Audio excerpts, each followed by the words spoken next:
Hello friends, ಈ ದಿನ ಬಂದು ಬ್ರೆಡ್ ಸ್ಯಾಂಡ್ವಿಚ್ ಮಾಡ್ತಾ ಇದ್ದೀನಿ. ಮನೆಯಲ್ಲಿ ನೀವು ಬ್ರೆಡ್ ಇದ್ದರೆ ಈ ರೀತಿ ಬ್ರೆಡ್ ಸ್ಯಾಂಡ್ವಿಚ್ ಮಾಡಿ ಕೇಳ್ಬೋದು. ಇದು ಬೆಳಿಗ್ಗೆ ಬ್ರೇಕ್ಫಾಸ್ಟ್ಗೆ ಮಾಡಿ ಕೇಳ್ಬೋದು. ಮಕ್ಕಳಿಗಂತೂ ಇದು ತುಂಬಾ ಇಷ್ಟ ಅಂತಲೇ ಹೇಳ್ಬೋದು. ದೊಡ್ಡವ್ರು ಕೂಡ ತಿನ್ಬೋದು. ಇದು ಭಾಳನೇ ರುಚಿಯಾಗಿರುತ್ತೆ. ನೆಕ್ಸ್ಟ್ ಇದು ಮಾಡೋದು ಹೇಗೆಂದು ನಾವು ನೋಡೋಣ. ಮೊದಲಿಗೆ ನಾನೊಂದು ಈ ಜಲ್ಡಿ ಥರ ಇರುತ್ತಲ್ಲ, ಇದ್ರನ್ನ ತೊಗೊಂಡಿದ್ದೀನಿ. ನೀವು ಈ ಥರದ್ದು ಇಲ್ಲಾಂದರೆ ಕಾಟನ್ ಬಟ್ಟೆ ತಗೊಳ್ಳಿ, ಏನು ತೊಂದರೆ ಇಲ್ಲ. ಮೊಸರು ಇರುತ್ತಲ್ಲ, ನಾನು ಇದು ಮನೇಲಿ ಮಾಡಿರೋಂಥ ಮೊಸರು ನಾನು ಹಾಕ್ಕೊಳ್ತಾ ಇದ್ದೀನಿ. ಇದರಲ್ಲಿರೋಂಥ ನಾವು ನೀರು ತೆಕ್ಕೊಳ್ಬೇಕಾಗುತ್ತೆ. ಇದು ಒಂದು 6ರಿಂದ 7 ಗಂಟೆ ಈ ಥರ ಇಟ್ಕೊಂಡ್ರೆ ನೀರೆಲ್ಲ ಕೆಳಗಡೆ ಬರುತ್ತೆ. ಇಲ್ಲಾಂದರೆ ನೀವು ಓವರ್ ನೈಟ್ ಇಟ್ಕೊಳ್ಳಿ. ಆದಷ್ಟು ಫ್ರಿಜ್ನಲ್ಲಿ ಇಟ್ಕೊಂಡ್ರೆ ಒಳ್ಳೇದು, ಯಾಕಂದರೆ ಇದು ಹುಳಿ ಆಗುತ್ತೆ ಮೊಸರು.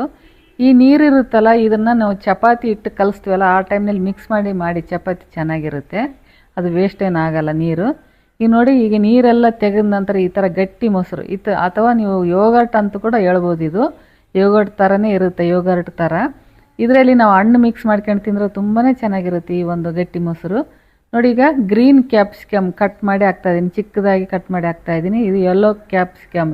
ನೀವು ಮನೇಲಿದ್ದರೆ ಯೆಲ್ಲೋ ಹಾಕ್ಕೊಳ್ಳಿ, ಇಲ್ಲಾಂದರೆ ಗ್ರೀನ್ ಒಂದೇ ಹಾಕ್ಕೊಳ್ಳಿ.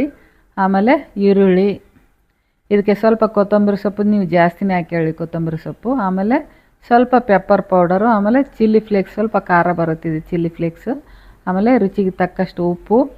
ಆಮೇಲೆ ಇದು ಚಾಟ್ ಮಸಾಲ ಹಾಕ್ಕೊಂಡು ಚೆನ್ನಾಗಿ ಇದು ಒಂದು ಸಲ ಮಿಕ್ಸ್ ಮಾಡ್ಕೊಳ್ಳೋಣ. ಈ ಒಂದು ಇದು ಮಾಡ್ತಾ ಇದ್ದೀನಲ್ಲ, ಇದು 4 ಸ್ಯಾಂಡ್ವಿಚ್ ಆಗುತ್ತೆ ಈ ಒಂದು ಇದಕ್ಕೆ. ನೋಡಿ, ಈ ಥರ ನಿಮ್ಗೆ ಎಷ್ಟು ಬೇಕಷ್ಟು ಮಾಡ್ಕೊಳ್ಬೋದು. ಚೆನ್ನಾಗಿ ಇದು ಮಿಕ್ಸ್ ಮಾಡಿದ ನಂತರ ಒಂದು ಸೈಡ್ ಎತ್ತಿಟ್ಕೊಳ್ಳೋಣ. ಈಗ ನಾನು ಫ್ರೆಶ್ ಆಗಿರುವಂಥ ನಾನು ಬ್ರೆಡ್ ತೊಗೊಂಡಿದ್ದೀನಿ. ಈ ಸುತ್ತ ಈ ಎಡ್ಜಸ್ ಇರುತ್ತಲ್ಲ, ಅದನ್ನೆಲ್ಲ ತೆಕ್ಕೊಳ್ಳೋಣ. ಫ್ರೆಶ್ ಆಗಿದ್ದರೆ ನೀವೇನು ಬಿಸಿ ಮಾಡೋದು ಬೇಕಿಲ್ಲ. ಸ್ವಲ್ಪ ಒಂದು 2 ದಿನ 3 ದಿನ ಆಗಿದ್ದರೆ ಬ್ರೆಡ್ ತೊಗೊಂಬಂದು ಸ್ವಲ್ಪ ಬಿಸಿ ಮಾಡ್ಕೊಳ್ಳಿ. ಇದಕ್ಕೆ ಸ್ವಲ್ಪ ಗ್ರೀನ್ ಚಟ್ನಿ ಹಾಕ್ಕೊಂಡು ಈಗ ನಾವೇನು ಮಿಕ್ಸ್ ಮಾಡಿ ಇಟ್ಕೊಂಡಿದ್ದೀವಲ್ಲ ಅದು ಹಾಕೋಣ. ಸ್ವಲ್ಪ ನೀವು ಜಾಸ್ತಿನೇ ಹಾಕ್ಕೊಳ್ಳಿದೆ, ಜಾಸ್ತಿ ಹಾಕ್ಕೊಂಡ್ರೆ ಟೇಸ್ಟ್ ಚೆನ್ನಾಗಿರುತ್ತೆ. ಇದು ಈ ಥರ ಹಾಕ್ಕೊಂಡು ಫುಲ್ಲು ಸ್ಪ್ರೆಡ್ ಮಾಡಿ ಇದ್ರ ಮೇಲೆ ನೀವು ಒಂದು ಬ್ರೆಡ್ ಇಟ್ಕೊಂಡ್ರೆ ಈ ಒಂದು ಸ್ಯಾಂಡ್ವಿಚ್ ರೆಡಿ ಅಂತಲೇ ಆಗುತ್ತೆ. ನೀವು ಇದರಲ್ಲಿ ನೀವು ಬೇಬಿ ಕಾರ್ನ್ ಇರುತ್ತಲ್ಲ, ಅದು ಕೂಡ ಮಿಕ್ಸ್ ಮಾಡ್ಕೊಂಡ್ರೆ ಇನ್ನೂ ಟೇಸ್ಟ್ ಚೆನ್ನಾಗಿರುತ್ತೆ ಈ ಒಂದು ಸ್ಯಾಂಡ್ವಿಚ್ನಲ್ಲಿ.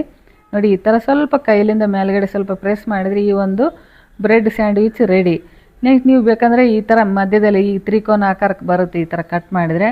ಈ ಥರ ಕಟ್ ಮಾಡಿ ಮಕ್ಕಳಿಗೆ ಈ ಥರ ಕೊಟ್ಟರೆ, ಇಲ್ಲ ಬಾಕ್ಸ್ನಲ್ಲಿ ಹಾಕಿ ಕೊಟ್ಟರೆ ನೀವು ತುಂಬಾ ಇಷ್ಟಪಟ್ಟು ತಿಂತಾರೆ ಈ ಒಂದು ಸ್ಯಾಂಡ್ವಿಚ್ಚು. ನೋಡಿದ್ರಲ್ಲ ಫ್ರೆಂಡ್ಸ್, ಈ ಒಂದು ಸ್ಯಾಂಡ್ವಿಚ್ ಮಾಡೋದು. ಹಾಗೆ ನೀವು ನಿಮಗೆ ನನ್ನ ಒಂದು ರೆಸಿಪಿ ಇಷ್ಟ ಆದರೆ ನೀವು ಕೂಡ ಮನೆಯಲ್ಲಿ ಮಾಡಿ ಕೇಳಿ. ಹಾಗೆ ಲೈಕ್ ಮಾಡಿ, ಶೇರ್ ಮಾಡಿ. Thank you.